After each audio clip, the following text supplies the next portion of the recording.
กรมหัวมือและการเงินสากลกระทรวงการเงินได้มีพิธีเซ็นสัญญารับเอาการช่วยเหลือล่าจากทางรัฐบาลญี่ปุ่นฉบับดัดแก้สำหรับโครงการปรับปรุงสนามบินสากลวัดไต่นครหลวงเวียงจันทร์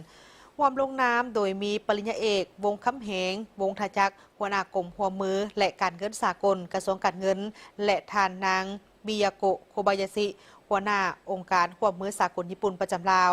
โครงการปรับปรุงสนามบินสากลวัดไตภายหลังที่ได้มีการเซ็นสัญญานี้จะได้มีการจัดตั้งปฏิบัติโดยองค์การหัวมือสากลญี่ปุ่นและกระทรวงโยธาธิการและขนส่งโครงการดังกล่าวนี้เป็นหนึ่งในโครงการที่จะสามารถเสริมขยายให้แก่สาธารณรัฐประชาธิปไตยประชาชนลาวสามารถบรรลุเป้าหมายการเสื่อมต่อกับภาคพื้นและสากล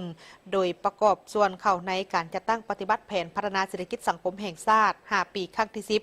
2026 ถึง 2030 ของสาธารณรัฐประชาธิปไตยประชาชนลาวโดยเฉพาะในเวียกงานการพัฒนาพื้นฐานโครงล่างและบูรณะสนามบินสากลวัดไตซึ่งเป็นประตูสู่โลกภายนอกที่สำคัญที่สุดของสาธารณรัฐประชาธิปไตยประชาชนลาวและเป็นเส้นทางเสื่อมต่ออันสำคัญอยู่ในการเสื่อมต่อลาวกับภาคพื้นและสากลนับแต่โครงการได้รับการสั่งตั้งขึ้นในปี 2024 ญี่ปุ่นก็ได้ให้เงินช่วยเหลือล่าเป็นมูลค่าแม่น2,863 ตื้อเย็นในแต่ว่าในปัจจุบันนี้แบนได้มีการเพิ่มงบประมาณเพิ่มเติมอีก 1,027 ตื้อเย็นซึ่งเฮ็ดให้การช่วยเหลือล่าทั้งหมดรวมแล้วแม่น 3,863 ตื้อเย็นหรือประมาณ 26.5 ล้านดอลลาร์สหรัฐ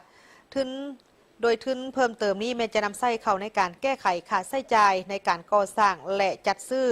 ที่เพิ่มขึ้นเพื่อเป็นการที่ไทยสามารถรับประกันได้ว่าโครงการดังกล่าวนี้จะสามารถดำเนินไปได้อย่างลงเรียนสำเร็จตามมาตรฐานที่มีการออกแบบเอาไว้ในเบื้องต้นและก็สำเร็จตามคาดหมายที่วางไว้